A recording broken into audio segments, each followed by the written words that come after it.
یعنی قرآن میں مریم کا بھی تذکرہ کرو جب وہ اپنے لوگوں سے الگ ہو کر مکان کے مشرقی حصے میں چلی گئیں، پھر انہوں نے ان کی طرف سے پردہ کر لیا تو ہم نے ان کی طرف اپنا فرشتہ بھیجا، سو وہ ان کے سامنے ایک خوبصورت مرد کی صورت میں آیا۔ مریم بولی کہ اگر تم پرہیزگار ہو تو میں تم سے بچنے کے لیے رحمان کی پناہ لیتی ہوں۔ فرشتے نے کہا کہ میں تو تمہارے پروردگار کا بھیجا ہوا یعنی فرشتہ ہوں، اور اس لیے آیا ہوں کہ تمہیں پاکیزہ لڑکا بخشوں۔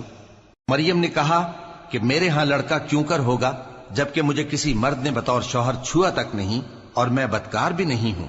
فرشتے نے کہا کہ یوں ہی ہوگا، تمہارے پروردگار نے فرمایا کہ یہ مجھے آسان ہے اور میں اسے اسی طریق پر پیدا کروں گا تاکہ اس کو ہم لوگوں کے لیے اپنی طرف سے نشانی اور ذریعہ رحمت بنائیں، اور یہ کام مقرر ہو چکا ہے۔ چنانچہ وہ اس بچے کے ساتھ حاملہ ہو گئیں اور اسے لے کر ایک دور جگہ چلی گئیں۔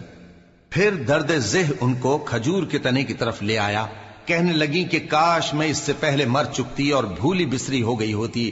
تب ان کے ٹیلے کے نیچے کی جانب سے فرشتے نے ان کو آواز دی کہ غمناک نہ ہو، تمہارے پروردگار نے تمہارے نیچے ایک چشمہ پیدا کر دیا ہے، اور کھجور کے تنے کو پکڑ کر اپنی طرف ہلاؤ، وہ تم پر تازہ عمدہ کھجوریں گرائے گا، تو کھاؤ اور پیو اور آنکھیں ٹھنڈی کرو۔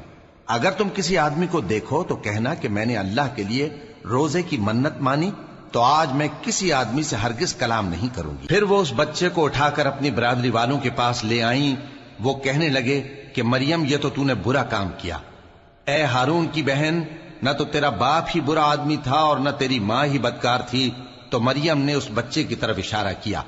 وہ بولے کہ ہم اس سے کہ گود کا بچہ ہے کیسے بات کریں؟ بچے نے کہا کہ میں اللہ کا بندہ ہوں، اس نے مجھے کتاب دی ہے اور نبی بنایا ہے، اور میں جہاں ہوں اور جس حال میں ہوں اس نے مجھے صاحب برکت بنایا ہے، اور جب تک زندہ ہوں مجھ کو نماز اور زکوٰۃ کا ارشاد فرمایا ہے، اور مجھے اپنی ماں کے ساتھ نیک سلوک کرنے والا بنایا ہے اور سرکش و بدبخت نہیں بنایا، اور جس دن میں پیدا ہوا اور جس دن مروں گا اور جس دن زندہ کر کے اٹھایا جاؤں گا مجھ پر سلام ہے۔ یہ مریم کے بیٹے عیسیٰ ہیں، اور یہ سچی بات ہے جس میں لوگ شک کرتے ہیں۔